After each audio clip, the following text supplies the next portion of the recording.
When people reach their 70s and beyond, something subtle begins to happen that often goes unnoticed at first.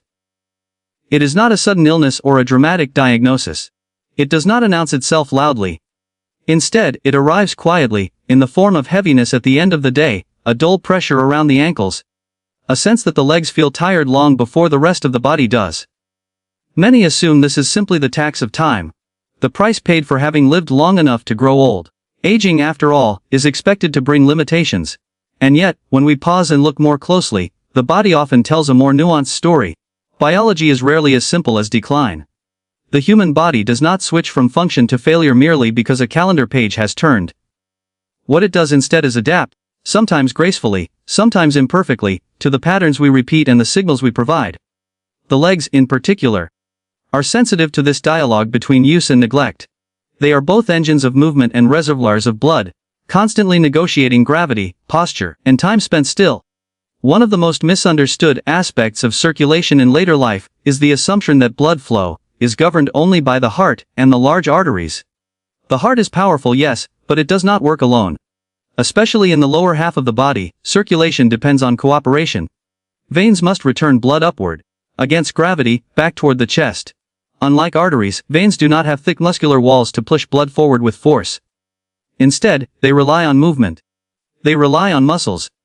In the lower legs, this cooperation is so important that anatomists have long referred to a group of muscles there as a kind of auxiliary pump.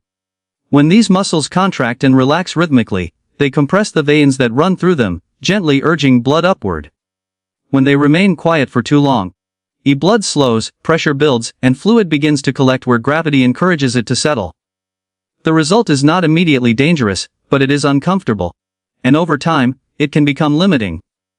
What makes this particularly relevant after the age of 70 is not that the muscles suddenly disappear, but that their role becomes less obvious in daily life.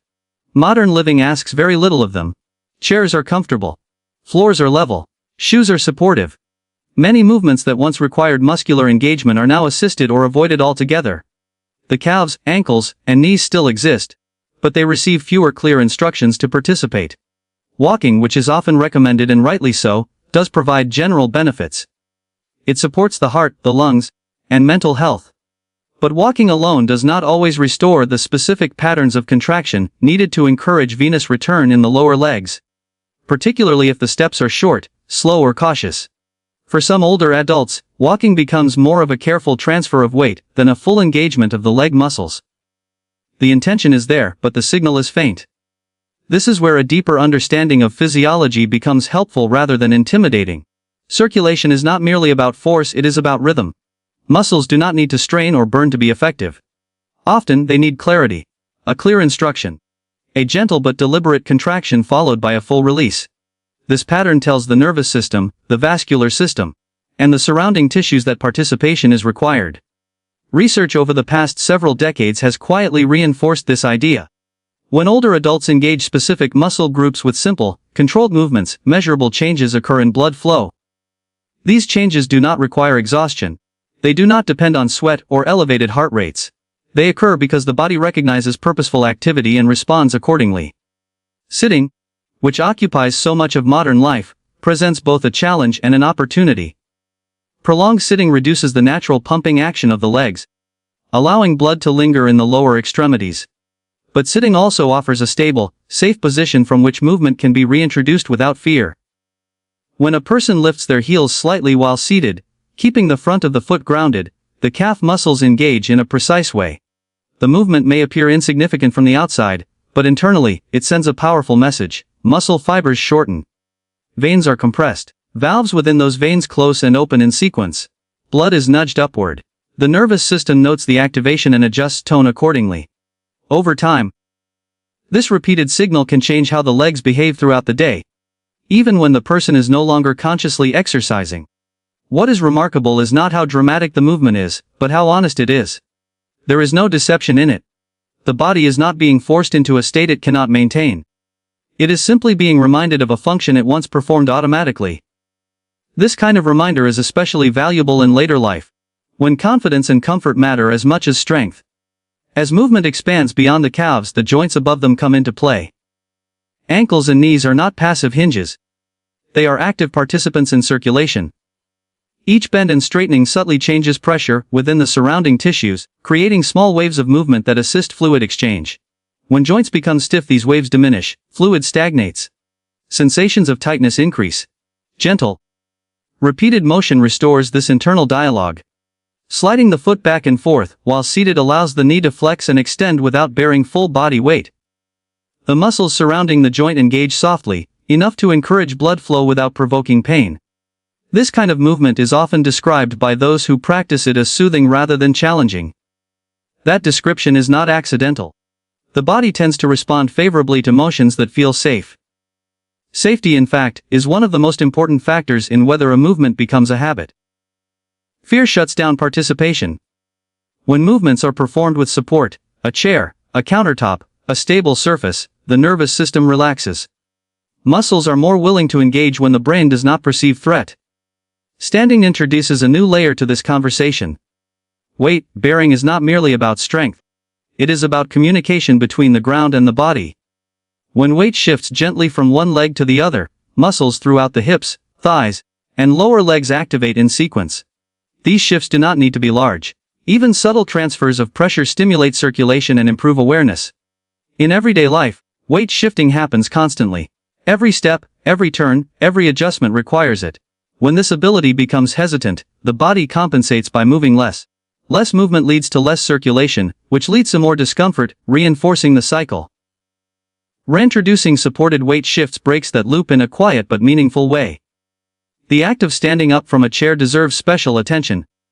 Not because it is dramatic, but because it is universal. It is one of the most repeated movements of daily life, and one of the first to feel difficult when strength or coordination declines. Yet within this simple action lies a powerful circulatory event. Large muscle groups contract together. Blood is propelled upward. The cardiovascular system is briefly challenged and then relieved. When this movement is avoided or rushed through, its benefits are lost. When it is performed slowly, with awareness, and becomes a form of functional training that's of independence. Slowness in this context is not weakness, it is precision. It keeps muscles engaged longer, enhances coordination, and reduces joint strain. Perhaps the most valuable movements are those that integrate multiple elements at once. When the calves activate, the knees bend slightly, and the body remains upright, the legs function as they were designed to function. No single muscle dominates. No joint is overloaded. The sequence flows naturally, mirroring the demands of real life. This integration matters as the body does not operate in isolated parts. Circulation, balance, and strength are not separate systems. They are expressions of the same underlying cooperation. When muscles work together, blood flow improves more consistently. When movement patterns resemble daily tasks, the benefits extend beyond the exercise itself. What often surprises people is how quickly the body responds to this kind of respectful engagement. Sensations of heaviness may diminish. Ankles may feel less tight by evening. Standing up may require less effort. These changes do not occur because the body has been pushed, but because it has been invited to participate again. There is a philosophical lesson here that extends beyond physiology. Aging is often framed as a process of loss, but it can also be understood as a process of negotiation. The body asks for different things as time passes. It favors clarity over intensity, consistency over ambition. When those preferences are honored, adaptation remains possible. Movement, at its best, is a form of conversation. The body speaks through sensation. Heaviness, swelling, fatigue, these are not failures. When we listen carefully, and respond with thoughtful action, the dialogue changes. The body answers back with ease, resilience, and a renewed sense of trust. Health, especially in later life, is not about reclaiming youth. It is about maintaining agency. It is about being able to rise from a chair without hesitation, to sit without discomfort, to walk without fear that the legs will not cooperate. These abilities are deeply human. They shape how we experience our homes, our relationships, and our independence. Scientific understanding gives us tools, but compassion gives us direction. When we approach the body with curiosity rather than judgment, with patience rather than urgency, we create space for improvement that feels sustainable. Small movements, repeated thoughtfully, can quietly support the systems that keep us upright, mobile, and engaged with life. The remarkable truth is that the body does not require extraordinary measures to function well. It requires attention. It requires rhythm. It requires movements that make sense to it. When those needs are met, even late in life, the body often responds with gratitude, not loudly, not dramatically, but steadily. In ways that matter day after day. And perhaps that is the most reassuring insight of all, that supporting health does not always mean doing more. Sometimes it means doing just enough, with care, consistency, and respect for the wisdom already present within the human body.